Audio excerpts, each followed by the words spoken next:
morning, everybody. I am here to welcome you to our second Saturday program here at Berks History. I also wanted to introduce myself. I'm Amanda McCoy. I'm the new executive director here. This is my first second Saturday, so I'm excited to see quite a few faces here. And I think we have quite a few folks online as well. So once again, thank you for coming. Thank you for supporting the History Center. And now I'll turn it over to our education curator, Vicki. Good morning, and it's wonderful to see so many familiar faces again here at the Berks History Center. Before I forget, I'd like to announce that our volunteer, Rick Politica, will be doing a tour starting directly after the second Saturday program this morning. If you'd like to join him, it takes about an hour to tour the museum, so please do join him. If you've taken the tour before, he always makes it a little bit different and concentrates on a different area in the museum. So if you've taken the tour before, please join him again if you'd like.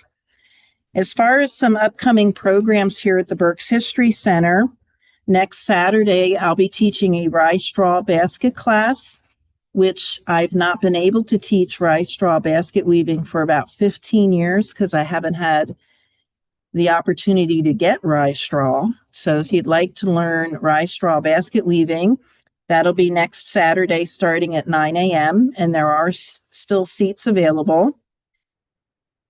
If you'd like to join us on October the 31st, you could come in here and do some trick-or-treating with us. We had about 400 kids last year, so maybe you don't want to, but it would be a lot of fun if you'd like to come in here. That'll be from about 5 p.m. until 8. On November 1st, our museum curator, Amber, will be teaching a Scherenschnittel workshop if you'd like to join us on that afternoon. And then Rick again will be portraying Charles Evans and doing a cemetery walk.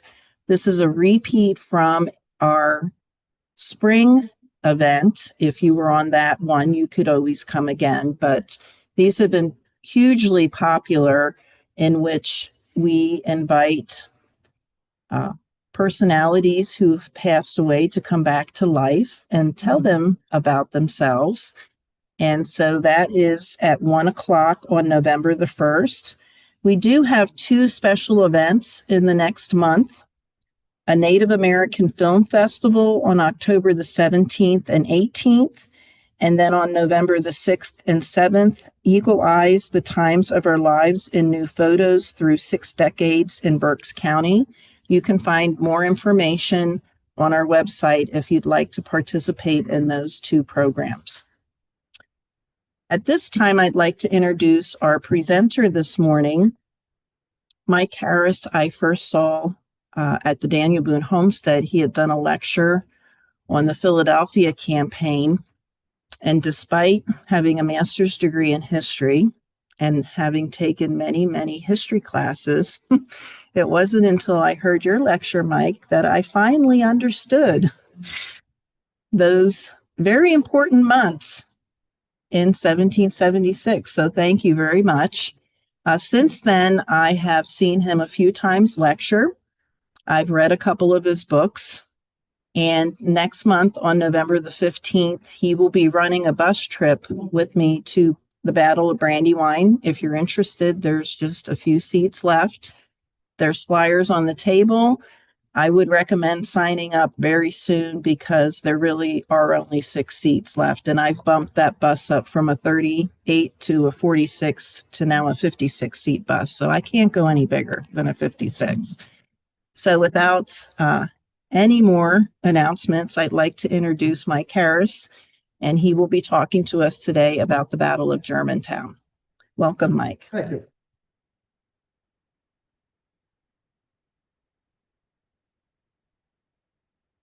Okay, so the first few times I did this talk, which that book's been out since 2020, I used to jump right into the battle. And then I realized after the first couple times I did that, that people that weren't familiar were confused on how that battle even began or why it happened. So rather than do that to you, we're going to do just a as fast as I can summary of how we get to the Battle of Germantown. All right, so it all starts up in northern New Jersey. So, it actually starts with the Christmas night crossing of the Delaware and the battles of Trenton and Princeton at the end of 1776 and very early 1777. Those two battles led to Washington going into winter quarters in the mountains around Morristown in northern New Jersey. And he has to build a new army. His army had 1 year enlistments in 1776. And when they got into Morristown, he had less than 2,000 guys. And he literally had to start over that winter and spring, creating a new army. The British are going to spend that winter either in New York City or along the Raritan River out here as far west as Brunswick, which is roughly where Rutgers University is today. And that's where it all starts. And through the spring and early summer, there's some minor engagements and skirmishing and foraging operations all through northern New Jersey here. And then it really is going to ramp up in June 1777. For Howe, William Howe, the British commander, he became fixated on capturing Philadelphia that winter. And we could do an entire 2-hour talk on that. But just know that he becomes fixated on it. Now, obviously, the shortest way to Philadelphia from New York is I-95, which of course did not exist in the 1700s, but the overland route is the fastest way to Philadelphia and the shortest way. The problem is Washington controlled the mountain passes that all the roads went through to get to Philadelphia.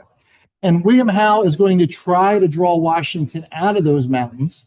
There is going to be a fairly major engagement at a place called Short Hills at the end of June, but ultimately he can't get Washington onto these plains of northern New Jersey and fight a battle.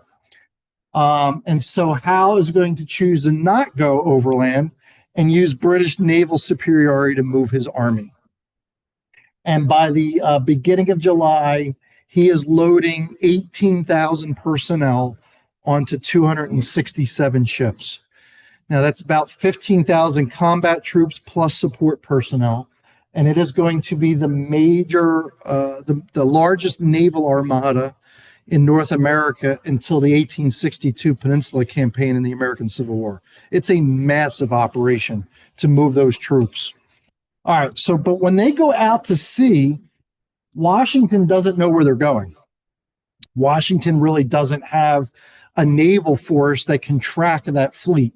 So he has to rely upon spotters along the American coastline to hope to catch a glimpse of where that fleet's going. Because they could be going north to Boston or Canada or south to any number of ports.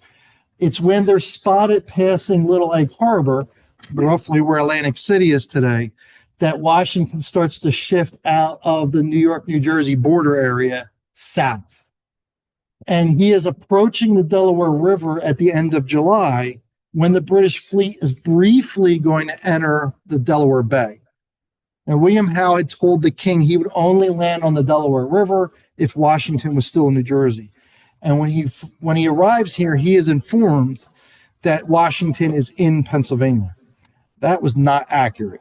Washington was not in Pennsylvania yet, but that's what William Howe was told. And again, we could have a whole hour-long talk of what the decision-making that takes place here in the Delaware Bay is, but he chooses to go back out to sea based on that false information. So when he goes back out to sea, they're going to go around the Delmarva Peninsula, spending an additional month at sea. That is a massive issue for the British. They ran out of fresh food. Most of their horses died and were thrown overboard. And most of the guys are sick by the time they reach the headwaters of the Chesapeake Bay. That extra month is a major issue for the British logistically, because throughout the campaign, they're going to have to stop for 4 or 5 days wherever they are and raid the countryside because they don't have enough supplies or livestock to move the army. Okay. But ultimately, they're going to land August 25th along the Elk River.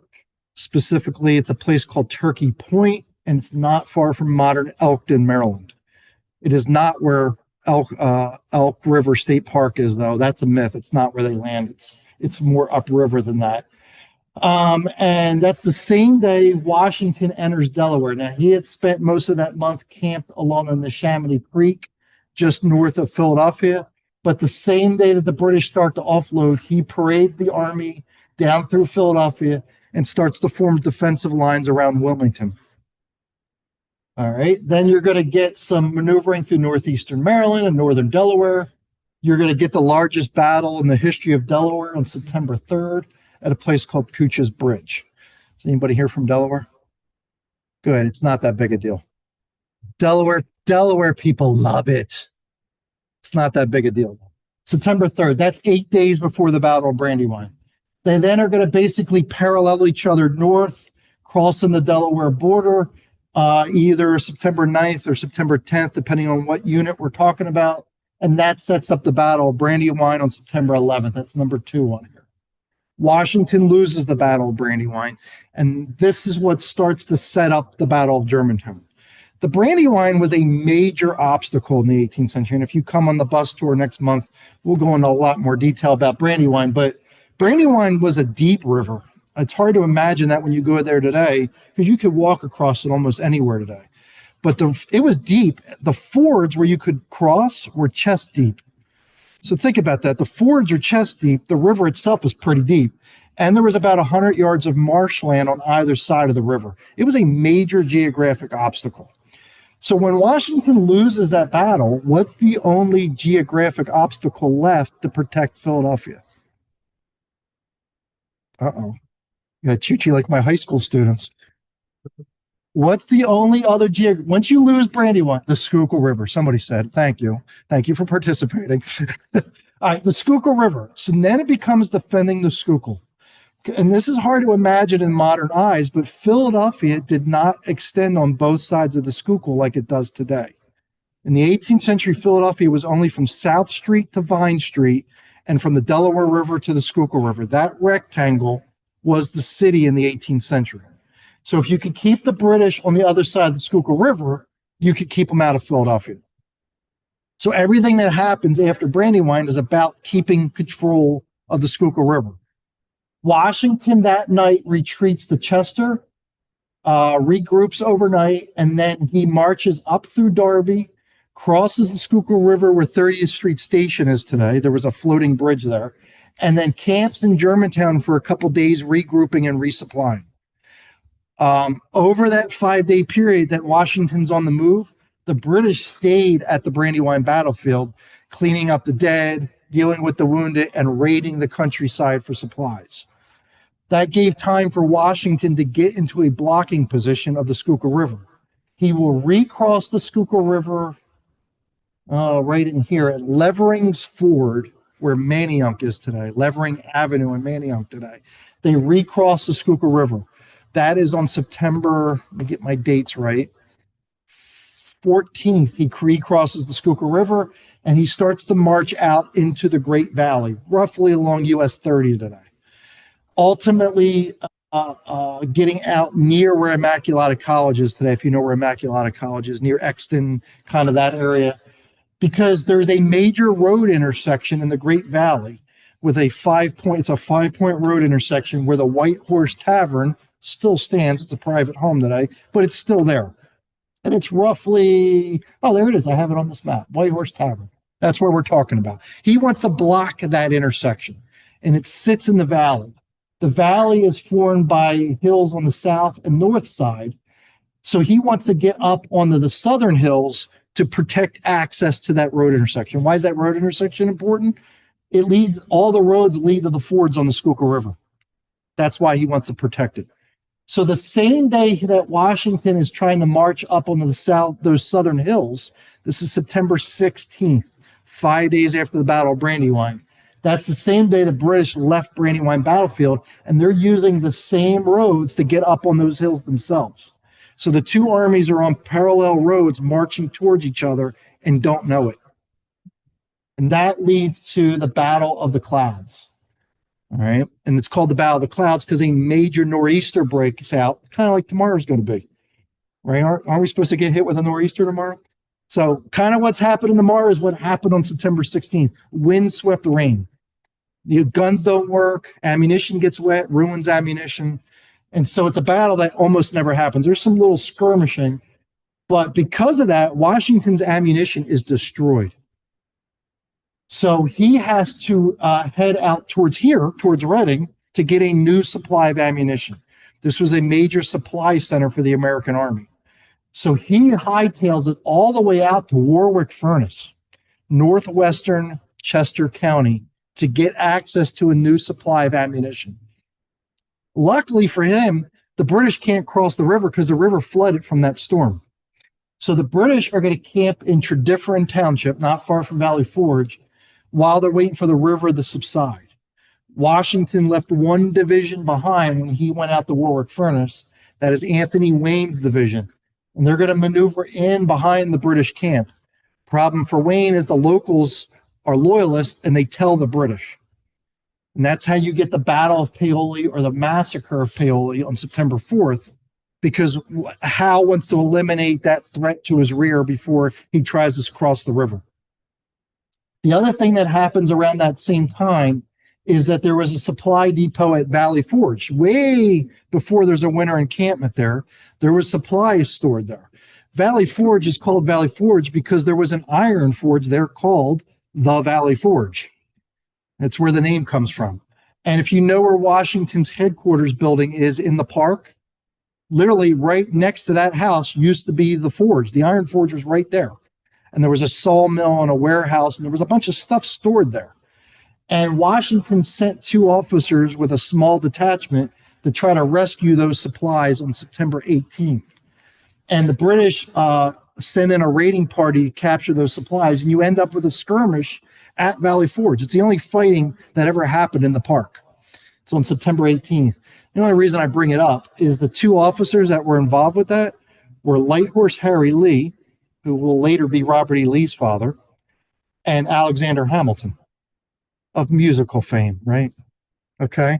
All right. That is on September 18th. So Washington gets new ammo. He's going to recross the Schuylkill at Parker's Ford, not far from Limerick. And he is going to start to move into a blocking position from Gordon's Ford to Swedes Ford. So that's Norristown to Phoenixville. He spreads the army out to protect the fords.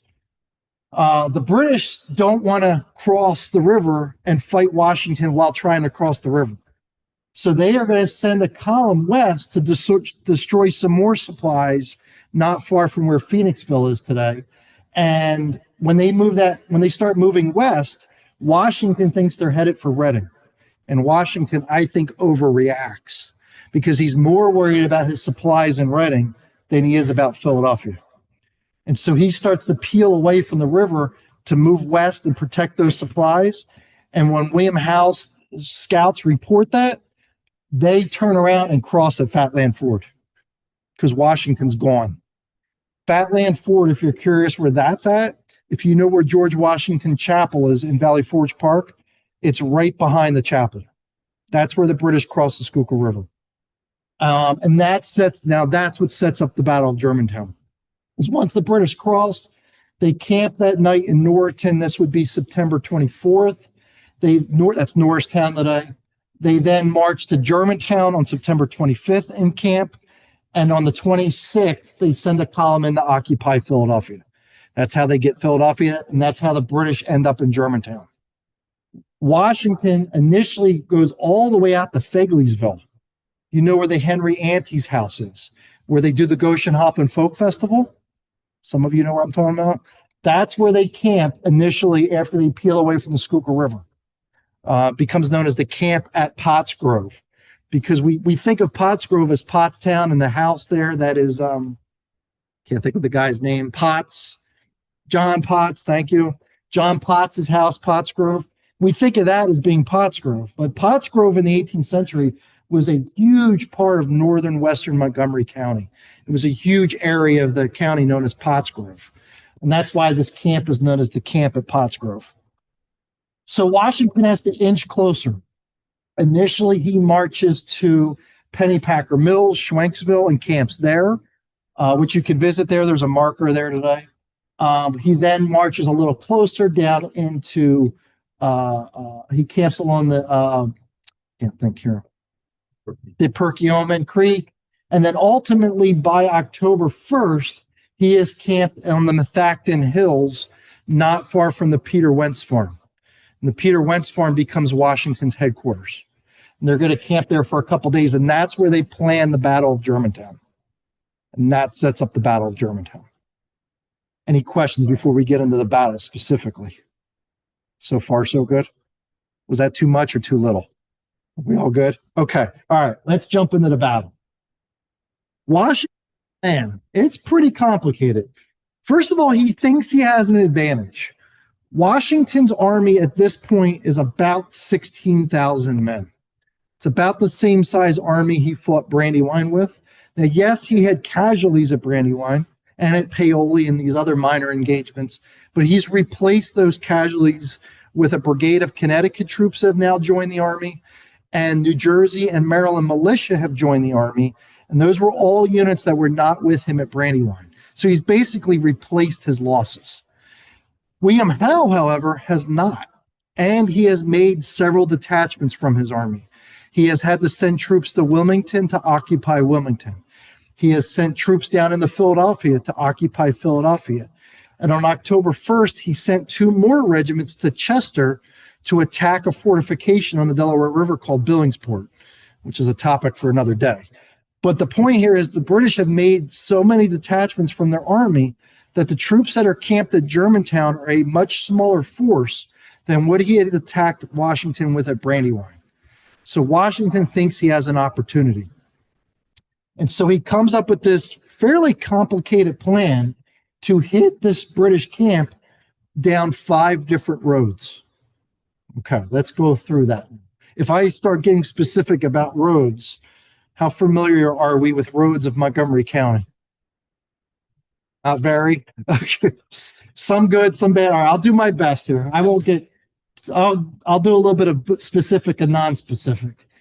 So the 5 columns are going to have to leave at 5 different times, because the idea is they want to all hit this British camp at about the same time on the morning of October 4th. So they're going to be marching all night of October 3rd into the 4th. The column that has the farthest to go is William Smallwood's column. This is William Smallwood. He has all militiamen, Maryland militia and New Jersey militia. And they are going to have to march down, this is Morris Road, to Bethlehem Pike, turn on Bethlehem Pike to the intersection of Route 73. It's where McGurk's Tavern is. You know where McGurk's Tavern is?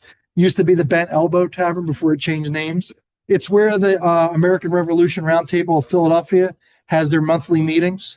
I'll be there next month, actually the end of this month, if you want to come hear me talk about a different topic.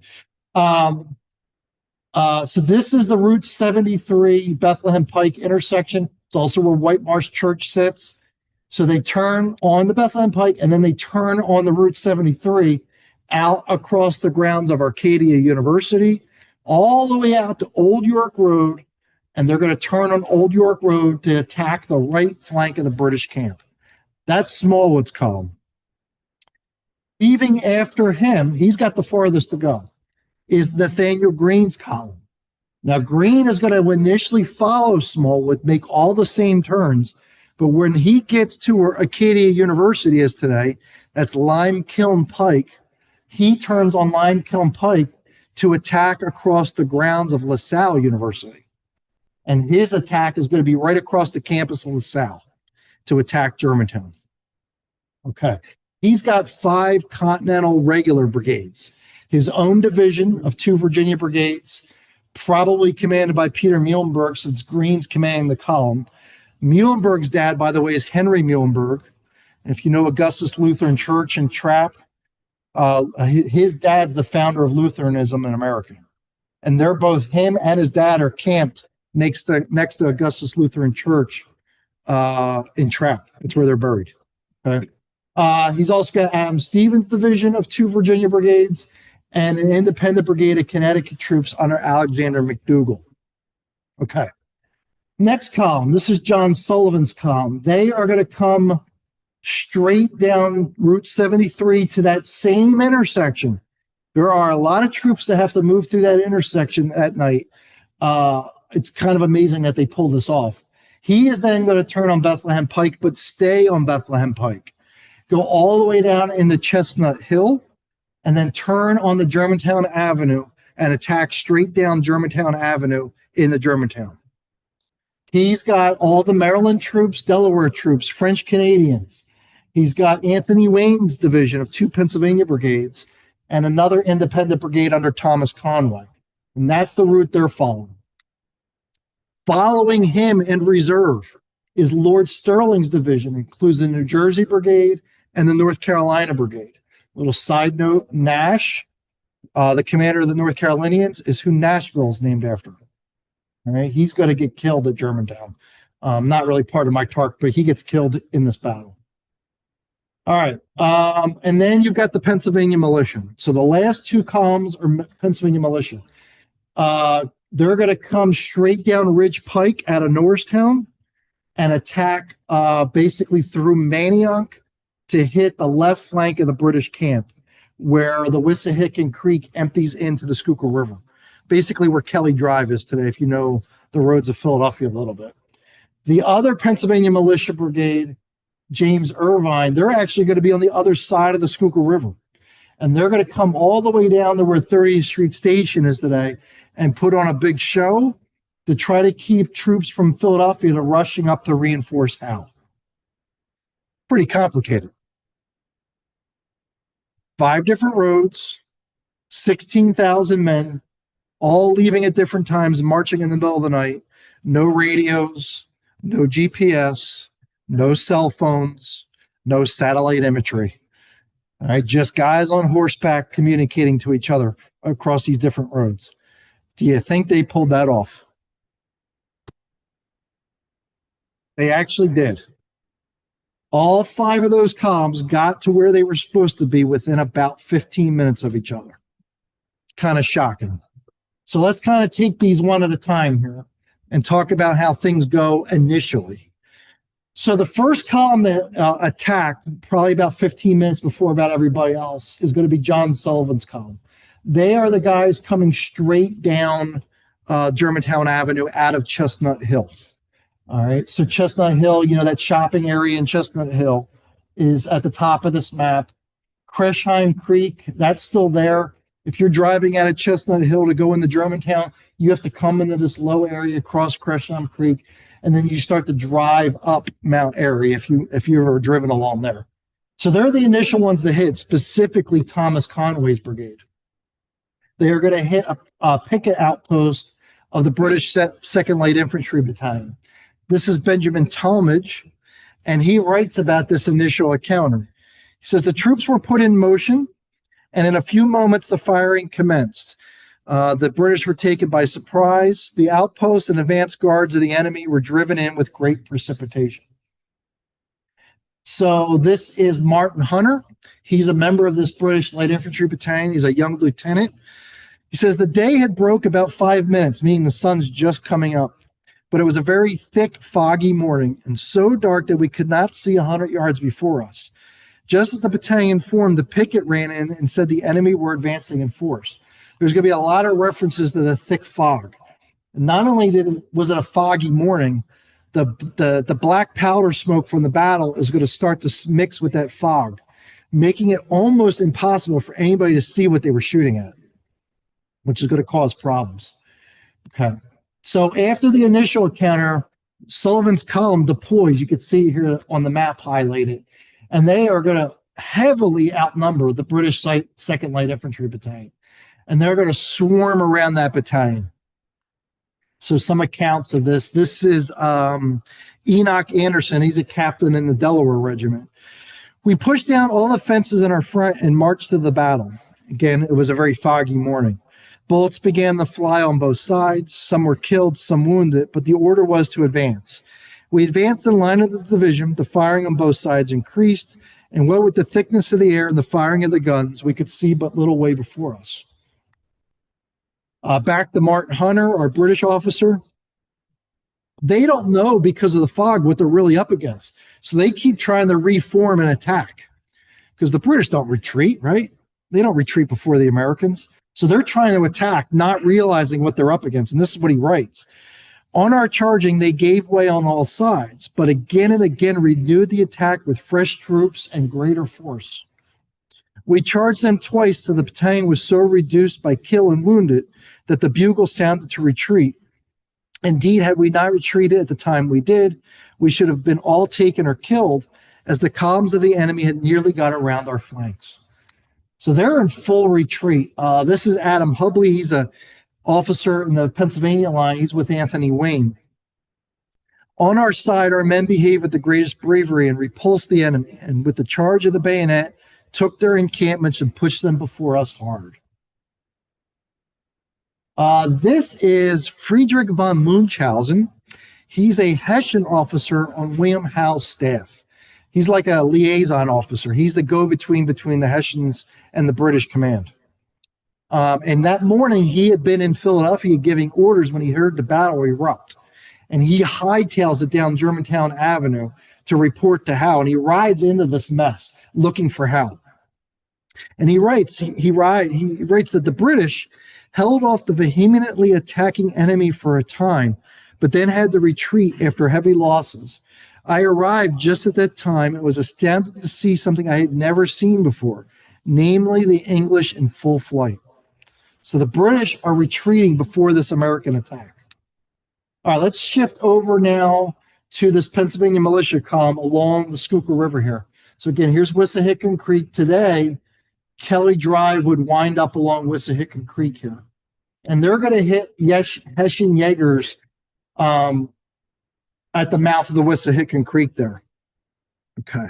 This is John Lee. I think it's John, right? Yeah, John Lacey. He's a militia officer. Had they equally acted their part with that of the center, meaning the militia, and commanded in person by Washington, I'm sorry, I'm misreading this. This is my fault. And pushed the enemy's flanks with spirit and hilarity as they ought to have done, they must have been prevented of forming a second line as they did with that opposition. Lacey's pretty honest. He's basically saying the militia didn't do enough, that they didn't try hard enough, because they're not going to be able to turn this flank. Now, I'm going to read you a British account of this, but I'm going to give Lacey some credit here in a second. But let me give you the Hessian point of view of this first. This is Johann Ewald.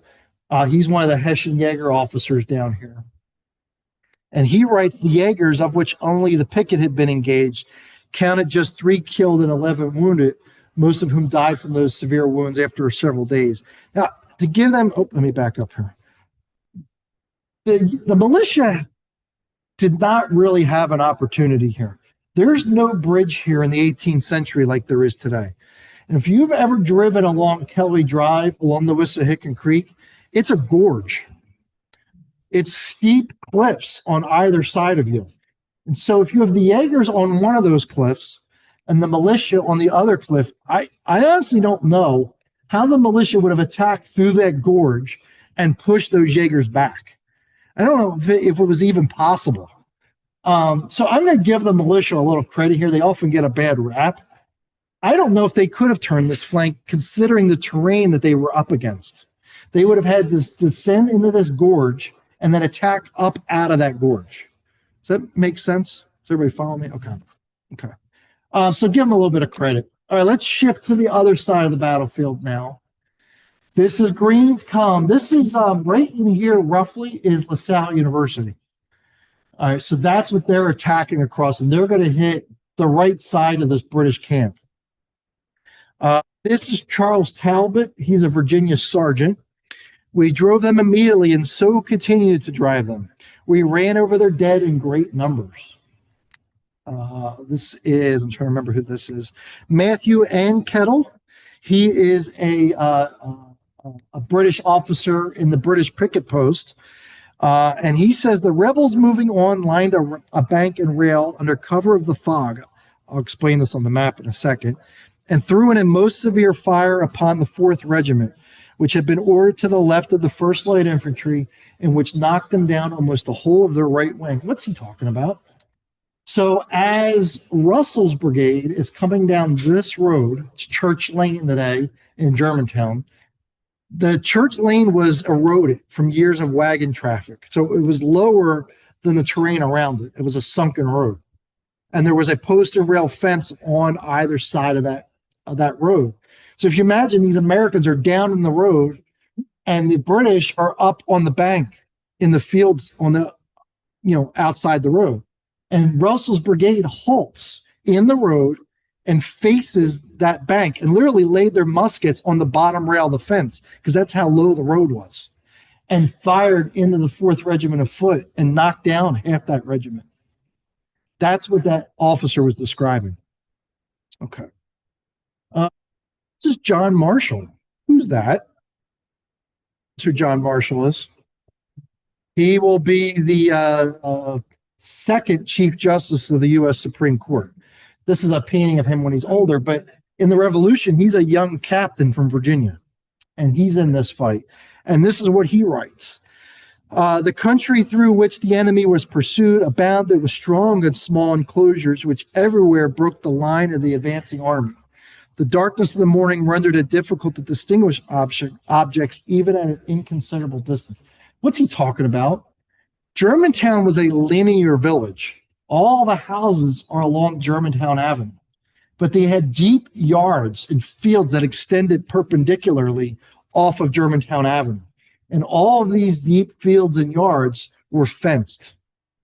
So imagine you're in these American units advancing, all the fence lines they're going to have to cross or navigate through to attack. And that's what Marshall's talking about when he talks about all the enclosures, that these fences were disrupting their advance. Okay. This is James Grant. He's the wing commander. He's a major general commanding the right wing of this British camp. And he's a bit of a pompous dude. He, large man, actually traveled with his own French cook by the name of Baptiste because he liked to indulge in some food. And this painting doesn't, I don't think, do justice to how large of a man this guy was. And he's a bit of a pompous dude. He writes a letter home, but keep in mind, he writes this after the battle, after he knew the results of the battle. But he writes this. The attempt was bold, but when it came to the push, they failed totally in the execution. I was only uneasy for 10 minutes. He's full of crap. This entire wing, which was his command, was completely splintered and driven back beyond Germantown Avenue. His entire command was pushed back. So to tell me you were uneasy for 10 minutes is a bit disingenuous. This was a major problem for him. All right, one more. Oh, this is Joseph Plum Martin. Some of you may know that name. Very famous war memoir. Got to be a little careful when you use it because he writes it like 40 years after the fact. But there's some great quotes in it. He's a Connecticut private at this time. And this is what he writes. The British, they drove the British quite through their camp. They left their kettles in which they were cooking their breakfasts on the fires. And some of their garments were lying on the ground, which the owners had not time to put on. Affairs went on well for some time. The enemy were retreating before us. And so that's just another account of the success the Americans were having. All right, the last, I have another one here. It's been a while since I gave this talk. I don't remember what's on the slides. This is another light infantry officer, British, talking about the attack.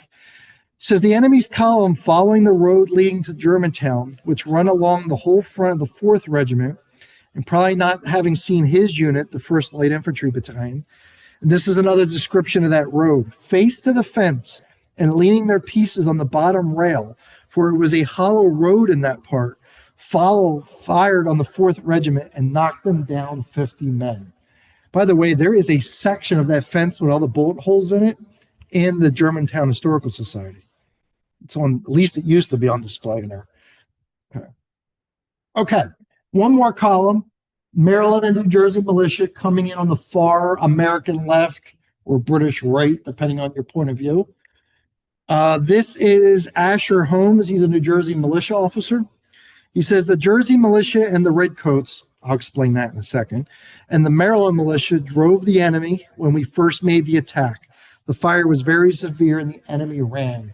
The Redcoats is a unit known as Foreman's Additional Continental Regiment, long-winded name. They're wearing captured British Redcoats for uniforms. hence his reference to them being the redcoats.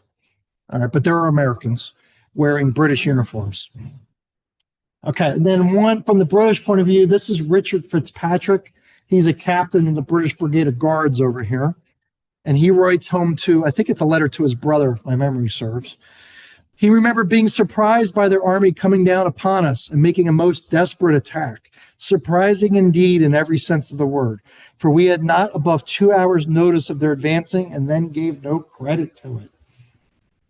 So what went wrong, right? Everything seems like it's going well, right? Some of us may know, did the Americans win this battle? No. So what goes wrong? It has to do with this house. Well, this house, it is known as Cliveden. Also, it's the country retreat of Benjamin Chew, who was the Attorney General for the colony of Pennsylvania prior to the war. He's a loyalist, though, so he's actually under arrest at this time by the Americans because he's a loyalist. But this is his country estate. And what happened was, as the Americans are driving the British back across all these grounds, and you can see on my map here, they pushed past the house. They started up here and pushed past the house. The 40th Regiment of Foot had come to the aid of the 2nd Light Infantry Battalion here, but everybody was getting overrun. And Thomas Musgrave, the lieutenant colonel of the 40th Regiment of Foot, to try to prevent getting captured, rushed inside this house with just 2 of his his companies. I mean, we're only talking about like 50 guys. Ran inside this house and started barricading themselves inside this house. This is Musgrave. This was such a big deal to him, what he did here, that when he had this portrait painted, he had Cliveden painted into the background. All right, that's how big of a deal this was to him. And so this guy with about 50 of his men are starting to barricade themselves inside this house, but the Americans don't know it. All the fog and battle smoke, they went past the house. They didn't know anybody was in there. Right? And then how do they find that out, right? So this is Timothy Pickering. He's the Army's Adjutant General, American Army. He's Washington's senior staff officer. And this is what he writes.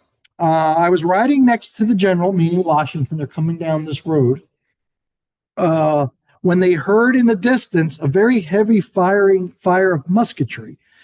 General Sullivan's divisions, it was evident, were warmly engaged with the enemy, but neither was in sight. So him and Washington are riding down the road, and they hear all the shooting down here. But they can't see it, fog. And Washington's worried, because if they're just shooting into the fog, they're going to run out of ammunition, because they don't really know what they're shooting at. And so Washington tells Pickering, I am afraid Sullivan is throwing away his ammunition, wasting it. Ride forward and tell him to preserve it. Slow down your rate of fire. So Pickering rides down the Germantown Avenue past Cliveden to find Sullivan and deliver those orders. He spurred his horse 300 or 400 yards beyond Chew's house, met Sullivan, and delivered to him the orders. Pickering now needs to turn around and come back to Washington. So he's now riding back up Germantown Avenue, past Cliveden again, and he gets shot at. And this is what he writes. The first notice I received of it, meaning the house, was from the whizzing of musket balls across the road before, behind, and above me, as I was returning after delivering the orders to Sullivan. So he's riding up the road, he hears the gunshots, and he looks to his right, and I saw the blaze of the muskets whose shot were still aimed at me from the windows of a large stone house standing back about 100 yards from the road. All right, let's talk about this. Let me get a sip of water real quick here. Now, there's trees there today that weren't there in the 18th century. But this photo, by the way, I risked my life for you to stand in the middle of Germantown Avenue and take that picture. All right. But it's hard to see because of the trees, but the house is right here. It's about 100 yards from the road. It's not right on the road. And so he's riding from our right to our left when he gets shot at. This is more or less his view that he was describing. Okay. And he comes back Today, this is about 2 blocks north of Clifton, is this house that still stands. It's the Bensel house. And in the road here, right here, he rides up to see that Washington and several officers are having an argument about what to do about Clifton. All right, and let's go through that argument. All right, so Pickering says, Washington, they were having a discussion about this question, whether the whole of our troops then behind, because there were troops in reserve that are not in the battle yet, should immediately advance regardless of the enemy and choose house, or first summon them to surrender. So the debate is whether or not to ignore Chew House and just keep attacking, send in fresh troops and keep attacking, or do we deal with this first? Henry Knox. Now, there's a lot of fans of Henry Knox out there. I'm not a big fan of Henry Knox. Because what is his claim to fame? Let's be honest about it. Before the war, he owns a bookstore. Okay, I could read a bunch of books too. That doesn't make me an expert on biology, or you name the topic, right? All right, so he read a bunch of military tactics books. Okay, never went to a military school. Was sort of peripherally involved with the militia before the war. So how does this guy become the commander of not Washington's artillery? Does anybody know? It's okay if you don't know. He brought the cannon from. Yes, early in the war, he's the guy that transported the cannons from Fort Ticonderoga to Boston for the siege of Boston. Okay, so you can move some heavy stuff. You should be a house mover. All right, but he becomes a confidant of Washington. Washington, for reasons I don't fully understand, puts a lot of trust and faith in this guy. And what Knox is saying is it would be unmilitary to leave a castle in our rear. Meaning we shouldn't leave Clifton defended by British troops behind our lines. And that we should eliminate that threat before we do anything else. Pickering responds to him, and this is all documented in a series of letters. I'm not making this stuff up. Pickering responds, "We are now in the midst of the battle, and its issue is unknown. In this state of uncertainty, and so well secured as the enemy find themselves, they will not regard a summons. They will fire at your flag." He's basically saying, if you send somebody up that road or up the driveway to the house with a white flag and ask them to surrender, they're going to shoot at them. That's what Pickering's saying. But they ignore Pickering. They send 2 officers up the driveway with a white flag asking them to surrender. And this is what happens. I imagine they would pay no respect to the flag, they being well posted and the battle far enough from being decided. The event justified my apprehensions in a few minutes. Lieutenant Colonel William Smith was brought back with his leg broken and shattered by a musket ball fired from the house. Smith will die from that wound a few days later, and he's buried in the graveyard at Talmenson Meeting House up in Talmenson Township. So he dies from this. Now, I'm going to give the British a little benefit of the doubt. They might not have seen that flag. Think about it, smoke and fog. Could they see a white flag? I don't know. Unfortunately, there's like next to no accounts from the British inside that house. So unfortunately, I don't really know what was going through the British minds, but I'm going to give them the benefit of the doubt. They might not have seen the thing and they were just shooting at an American. All right. Because you know that whole thing, you don't shoot at a white flag, right? All right. But I'm going to give them the benefit of the doubt on that. So now what do? They're not going to surrender. So they are going to plant an artillery battery across the street. Now today, that is the grounds of the there's a post-war house there, Uppsala, the house Uppsala. It looks like an old house, but it was built in the early 1800s. But the yard of where that house is today is right across the street, basically like right here. And they're going to plant a battery there, and they're going to open fire on the front of the house with artillery. The problem is they don't have heavy siege guns. These are light field batteries, like that are firing like 3-pound rounds and 4-pound rounds. These are not the type of guns that are going to knock a house down, and certainly not one with 13-inch thick stone walls.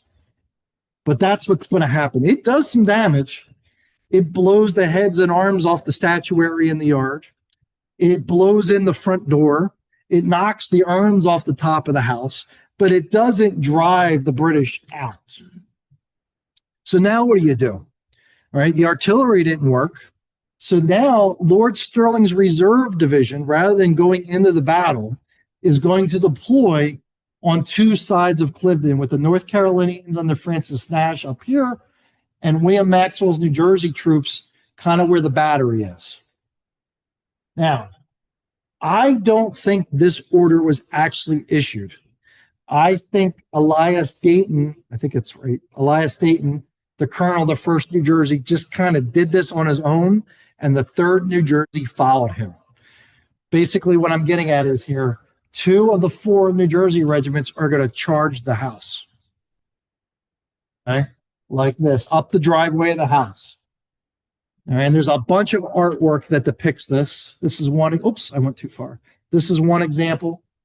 There's a one from the cover of my book showing them trying to break through the front door of the house. There is this picture that I took from inside the house on the 2nd floor. This is the British view. So here's the driveway they would have charged up, and I'm on the 2nd floor looking out into the front yard. And there's this modern artwork showing the British defending the inside of the 1st floor. You can see, if you ever go to Clifton, some of these bullet holes are still in the walls, if you ever get a tour of the house, because it's an historic site you could visit. So that's what's happening. So let's think about this. They didn't surrender. You tried to blow the house down with artillery. You've tried to attack it with infantry. None of that has worked. What's your last option? Well, you could. Well, they've already decided to not do that. There is another option. Let's set the stone house on fire. Because a stone house is going to burn, right? Well, that's what they're going to attempt to do. And there are going to be some officers. Here's another one of the artworks. And right here, if you look closely, they are pushing a wagon full of straw up to the side door of the house, and they're going to try to set it on fire. One of the officers involved with that's pushing that wagon, is John Lawrence. Anybody know who his dad is? His dad is Henry, who will be the president of Congress in about a month after this, replacing John Hancock. All right, that's his dad. He takes a bullet through the shoulder trying to do this, and is severely wounded. So that didn't work. None of this is working. But you know what it is doing? It's making a lot of noise. There's a lot of noise being generated by this. And if you're a unit that has gone past the house and you hear all this behind you, what are you going to start to think? That there is a sizable enemy force behind you. And so again, I don't think there's actual orders. I think individual units start to peel back and march towards that sound. What's that going to lead to? In the smoke and fog and confusion? What's going to start happening if these units start marching towards that? Friendly fire. They're going to start shooting at each other. All right, so now you've got this happening. And then one of the Virginia brigades peels off and goes to the back of the house. Right? So now you have now look at this. Do you see how confusing this must have been? All right. And there's a myth out there. In fact, well, I don't know, it could be a different guy now. The last time I took a house tour there, they told the myth too. There's a myth out there that the British had artillery inside the house and were shooting artillery out the windows. No, they didn't. All right, the artillery attached to McClanahan's brigade was shooting at the back of the house, missing and hitting the Americans on the other side. That's the source of the artillery. To these Americans, it looked like artillery coming from the house. but it's actually artillery on the other side of the house that's missing the house. That makes sense? Yeah. All right. So all this is happening. Well, guess what? That allows the British to regroup and reform their lines and counterattack. And now they're going to drive the Americans off this battlefield, all because of what's happening at Cliveden. And so just a few accounts of the British attack, the counterattack. I'm sorry, this is Anthony Wayne. And he says, we ran away from the arms of victory, ready and open to receive us. This is George Whedon. He's one of the Virginia Brigade commanders. And what he writes is, by some means or other, the right wing gave way, which encouraged the enemy to rally and press forward. The left, meaning his own command, shortly after was also broke, and a general repulse took place instead of a victory, the most important, had we attained it. A couple British accounts. Officers hallooed out loudly, charge. The enemy turned about, fired, and run forward through the camp. One of my lieutenants was mortally wounded, and a few others, but we pursued the enemy who were forming and threw down the arms. Think about this. The Americans have been capturing British troops all morning, and now they're surrendering. They're releasing the British prisoners, throwing down their own guns and surrendering. Crazy, right? This is Thomas Sullivan. He's a corporal in the 49th of Foot. He says, after we fired the first volley, they ran towards the center. He's talking about the Americans, leaving the prisoners loose. So they're releasing the British prisoners, which later formed and immediately took up their arms. So the British, who were just prisoners, are now picking their own guns back up off the ground and joining the attack. That's what he's talking about here. They later formed immediately and took to their arms, firing upon the enemy with the greatest ardor. The left-hand company of our regiment took 63 of that party, who were upon their approach, threw down their arms, the Italians still pushing on. And what about our guy inside of Cliveden? Well, as the British advance, they're going to advance past Cliveden, releasing Musgrave, and he's going to join the counterattack. And then ultimately, I'm almost done here. Oops. Ultimately, the Americans are going to retreat all the way past where they started from. Remember, they started in Methacton Hill. They retreat all the way to Schwenksville, to Pennypacker Mills. So think about that. From the night before, they marched in, fought a battle, and then retreated all the way to Schwenksville, all in about a 24-hour period. Some of those regiments, depending on what column they were in, marched 45 miles that day and fought a battle. Yeah. And that's how it's all going to come to an end. I'll take questions in a second here. Let me just get my plugs out there in case you guys are interested. Those are the covers of all my books. That's my newest one that just came out at the end of July. That's the new one. And then if anybody's interested, next May 16th, I'm doing a tour of the fighting around White Marsh. Must be top of the hour. Okay. We'll wait for that to finish. Okay, White Marsh operation. This is early December 1777, up around Fort Washington State Park, Abington High School area. So anybody is interested, you're more than welcome to contact me and sign up for that. So those are my plugs, but happy to take questions now.